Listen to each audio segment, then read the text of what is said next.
Coming here today, amid all the discussion about education funding generally, it is easy to lose sight of the fact of the tremendous damage being done in the House and Senate budgets to Smart Start, one of our signature programs, which is widely copied across the country and across the world. So we wanted to come here today to give you some additional information and to make sure that it is well understood the kind of damage that is being done in these budgets to Smart Start. A lot of people have commented on the fact that how the House budget and the Senate budget disproportionately decreases services to children and families, and in particular those who are less fortunate. And that is particularly the case with our Smart Start program and the cuts to it. I'd like to call on Dr. Olson Puff to start us off. Thank you, Mr. Speaker. And I use that word very appropriately. It's a pleasure to be with you all today to share with you my thoughts and some of the perspective that I've gained over many years of practice as a pediatrician. And I would like to begin by saying I'm glad to be here. That may seem a little bit of a misnomer given the kind of environment we're in, but any time that I have the opportunity to speak on behalf of children, it gives me a great deal of pleasure to do so. I am also here very specifically to make sure you understand that I'm not accusing, vilifying, or throwing rocks.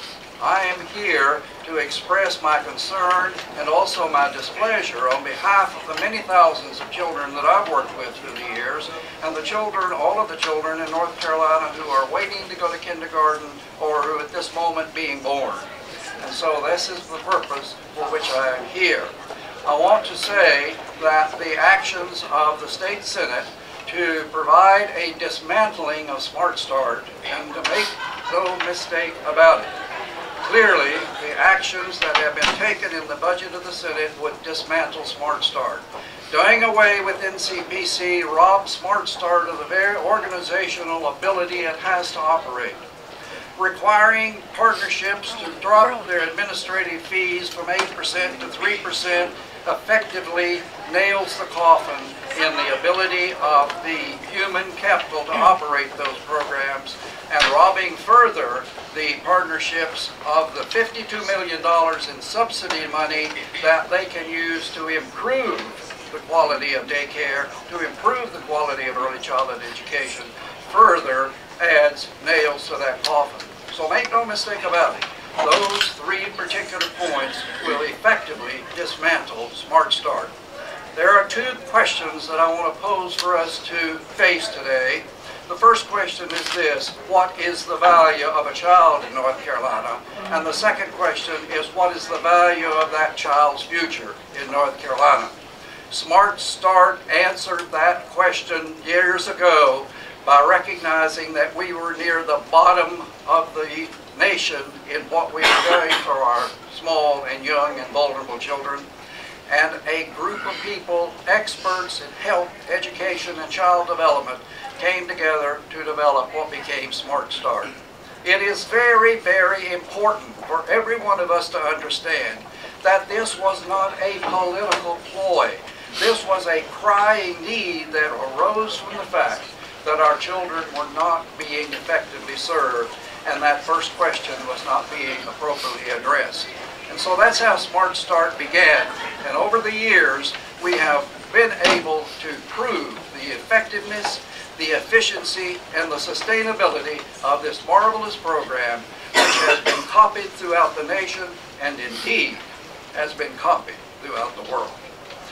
Now, I would like to also state that we have had a great deal of emphasis, as you know, on K through 12 education. But I think that there would be a very clear understanding among all of us here that you do not build a house by first starting at the second story. You've got to build the foundation first if that house is going to have any opportunity to stand. That's what Smart Start does. It builds the first floor, makes children go to school healthy and ready to learn. I practice over 40 years pediatrics.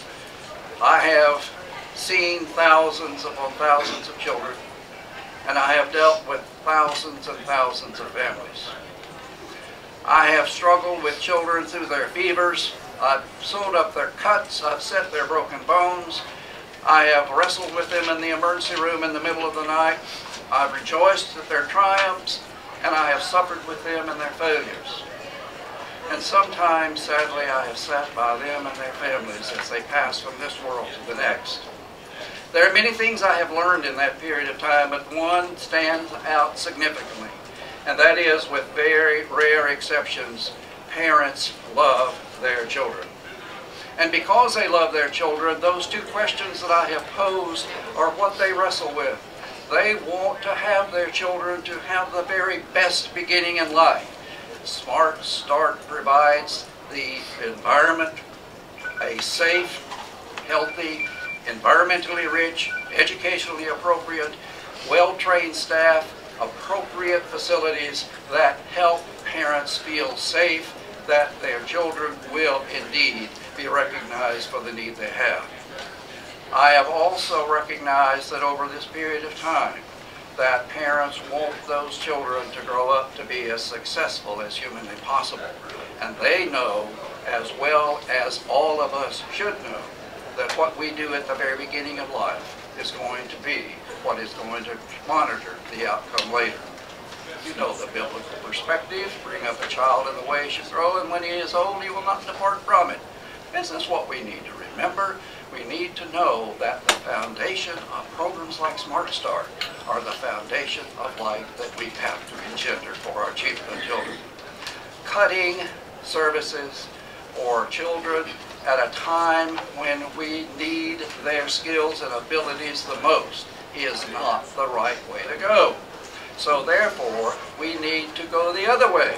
We need to put more services, more resources, more money into children and to the work in which we are doing for them if we are to have an economically viable, a socially responsible, and an educationally sound future for our children. Smart Start.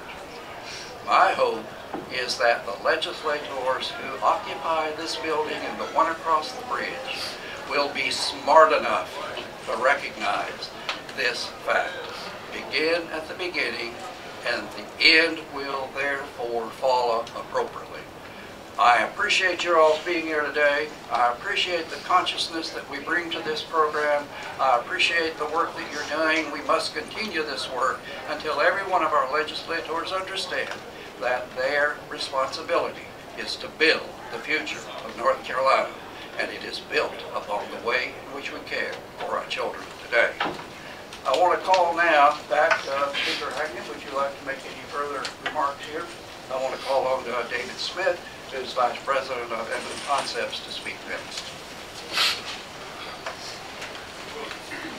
Thank you, Doctor. I think from the business community perspective, the issue is very simple. Investing in our children's future is a conservative practice. Speculative business practices have gotten us economically where we are in this country. And cutting funding for the future of our state doesn't make sense for us long term. We've built and we've grown business in this state off of the very simple principle of preparing our children from the earliest age to be able to be good and well-knowledge professionals, workers in every setting, and to not do that, to somehow stop that, seems like a risky investment strategy. What we need to do is be conservative, invest in our children, and go forward, because I think the mistake of cutting it out, because we're tough economic times, the problem is that these are the times that demand smart, careful decisions, and cutting our children, particularly the children who are most at risk of getting left behind, is a bad business practice. And I think from our side, it's a matter of doing something positive long-term for our state and for economically what we need to do to continue to grow the state. Thank you very much. I'm reminded of the response when I asked the executives of a leading company that had come to North Carolina. This was when I was speaker and meeting in the speaker's office. Why did you come here? A talented and well-trained workforce was the answer. A talented and well-trained workforce. And all of that starts with Smart Start. One of our legislators who's had to do with Smart Start all along is Representative Ray Rapp. Call on him for a couple of comments. Thank you, Mr. Leader. And ladies and gentlemen, I have not come in anticipating speaking today, but I do want to share with you to take it right home, and home in Madison County where I live. When the budget came out from the House version and now in the Senate version, what was talked about as a 20% cut in the House version, I talked to my folks back in Madison County and they said, no, Representative, that's not a 20% cut, that is a 29% cut because of the way we leverage our monies. And what that translates into in a county of 20,000, very rural, very mountainous, is the closing of 2 of our centers. And I've had 2 parents from the community of Laurel. Most of you folks in this room have no idea where Laurel is. But let me tell you that it's one of those places, as we say in the mountains, you can't get there from here. It's very difficult to, a long drive. But parents are saying, we've been notified that our center is going to be closed, and the closest center is a good 28 mountain miles from where they're located. Please hear that, mountain miles. Those are twisty, turny turns, roads that are very narrow. And they're very concerned about not only the distance, but the safety, and most importantly, the services that their children in need will be without, or potentially be without. This brings it home, folks. This brings it home in terms of what the impact of these cuts will mean to our children. I stand before you as the former chair of our task force on early childhood consolidation to remind you of one thing. We were trying to create a seamless birth to kindergarten program, but not with the idea of cutting the programs, eliminating the programs. We were looking at how to make them more efficient, more effective, how we could serve more people. We've had that, many of the recommendations of that report hijacked now and used for the elimination of services, and it is simply wrong. To add a couple of statistics to the mix here, the Senate budget makes it so that 45 of our partnerships, that is 58% of them, would have less than $66,000 for their business operations side, which of course is undoable. 60 of them, that's 78%, would have less than $100,000 to run their business side. The result of that is that many of them will close. Dr. Huff and any of our other speakers would be happy to receive your questions. I'd like to have Fletcher Barber make a comment, please. Fletcher Barber. Good morning, and thank you very much for the opportunity to come and speak with you real briefly. I retired in 2009, and so I've seen the Smart Start in Orange County from its very inception in 1993 until I retired in 2009. And I know just how important that program has been.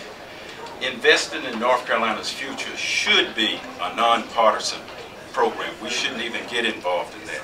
Quality child care, it benefits all our industries. I'm a small entrepreneur. I started after I retired and I went into the cleaning business. I clean specifically child care facilities in Orange County. I know the quality of those facilities, and I know what kind of training they're getting because I'm in and out of those facilities all the time. It impacts my business because I use a lot of those individuals who take their children to those child care facilities. If they don't feel comfortable and have their kids taken care of, it hurts my business because I've got too many buildings that I can't take care of them myself if the workers don't show up. The average working person misses 5 to 9 days per year. That costs about $3 billion a year to the whole industry. And they really rely on the quality of the child care facilities and having a place that they can go to feel safe. All of you, your children's children, you want to feel comfortable when you come off to work that your kids are being taken care of. And Smart Start through Orange County has done that for our workers. Not only through the Smart Start program, it has helped the child care providers. It has helped them with training. A lot of them go off to community colleges and to four-year colleges, and they get that training to come back to provide that high-quality service that we get in Orange County, and I'm very pleased and proud of that. As the Extension Director, I had an opportunity to work with a number of the programs that they did. As I said, I served on the board from '93 until 2009 when I retired. So I saw a lot of the quality programs and the diligence that went in to making decisions anytime there was funding, to make sure that there was equity across the board in all the facilities, and to make sure that every parent that wanted to have their child involved in that program could do that. There was a study that was done by Duke University that really shows how important the child care is and how much Smart Start had done for them. One thing I wanted to read in my closing comments that I took right off the web, it said, the earliest years of childhood are critical. Experience during the times literally shape the structure of the brain. Because today's children are tomorrow's leaders. Let me read that again. Because today's children are tomorrow's leaders. Parents and workers, everyone has a stake in making sure that all children have the experiences they need to thrive. And I feel like if Smart Start was taken away, that would really hurt the whole economy, because we have moved so much so forward that to turn back now would really hurt the nation. And I like to applaud those people who had the vision to start Smart Start, because it has really helped America, and I'm pleased to have been a part of it, and I would hate to see it stop now. Thank you.